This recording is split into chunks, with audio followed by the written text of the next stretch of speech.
আমরা রয়েছি দক্ষিণবঙ্গের ঝাড়গ্রাম জেলার এক সবুজ দ্বীপে। সবুজ দ্বীপটির নাম কোদোপাল ইকোনেস্ট পার্ক। প্রায় ৭৫ একর এরিয়া জুড়ে এই পার্কটি অবস্থান করে আছে, যেখানে একদিকে সুবর্ণরেখা আর অন্যদিকে ডুলুং। ডান দিকে অবস্থান করছে সুবর্ণরেখা নদী।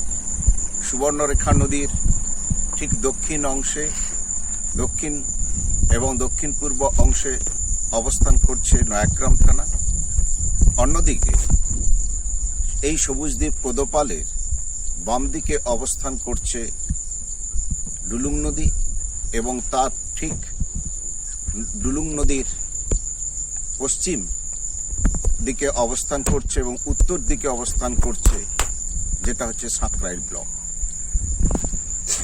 মূলত রোহিণী, মূলত রগড়া এবং আন্ধারি, এই তিনটি গ্রাম পঞ্চায়েত পশ্চিমে এবং উত্তর এবং অবস্থান করছে। অন্যদিকে দেখা যাচ্ছে যে এই যে সবুজ দ্বীপ, এই সবুজ দ্বীপে এত পরিমাণে ফলের গাছ। এখন আমরা এসেছি, আজকের তারিখ যদি হয়, সেই তারিখটা হচ্ছে আমাদের আজকের যে তারিখ হচ্ছে আমাদের এটা মে মাসের আজকে ৪ তারিখ।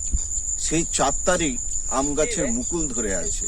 আম পাকার যেমন রয়েছে ব্যাপার, তেমনি আম গাছে নতুনভাবে মুকুল এসছে। বিভিন্ন জাতের আম গাছ রয়েছে। কোথাও দেখছি আমরা চৌসা, কোথাও দেখছি আমরা কালো আম, কোথাও দেখছি আমরা ন্যাকড়া আম, কোথাও দেখছি আমরা এখানে হিমসাগর এবং অন্যান্য সমস্ত যে আমগুলো রয়েছে, আম্রপালি থেকে শুরু করে সমস্ত।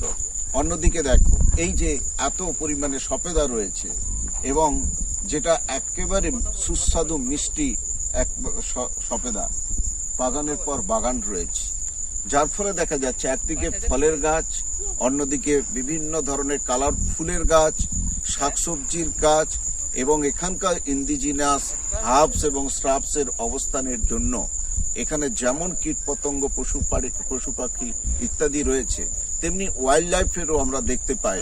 হাতির হানা কখনো কখনো হয়ে থাকে, কখনো আমরা কালকেই দেখেছি 2টো শিয়াল এখানে রয়েছে। এছাড়া এখানে বিভিন্ন ইঁদুর, বড় বড় ইঁদুর, খরগোশ, এই ধরনের সমস্ত ওয়াইল্ড লাইফগুলো আমরা এই অঞ্চলে দেখতে পাই।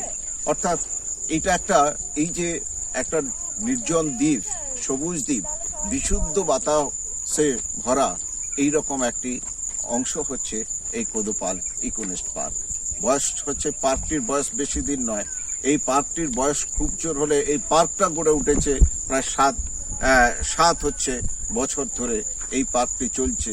কিন্তু মূলত এই পার্কটি কিন্তু আমাদের সাঁকরাইল ব্লক ডেভেলপমেন্ট অথরিটি এবং ঝাড়গ্রাম জেলা প্রশাসনের উদ্যোগে এই ধরনের একটা বিস্তৃত একটা পর্যটন শিল্পকেন্দ্রর একটা উন্নতি ঘটিয়েছে এই বিশেষ করে ইকোনেস্ট পার্ক।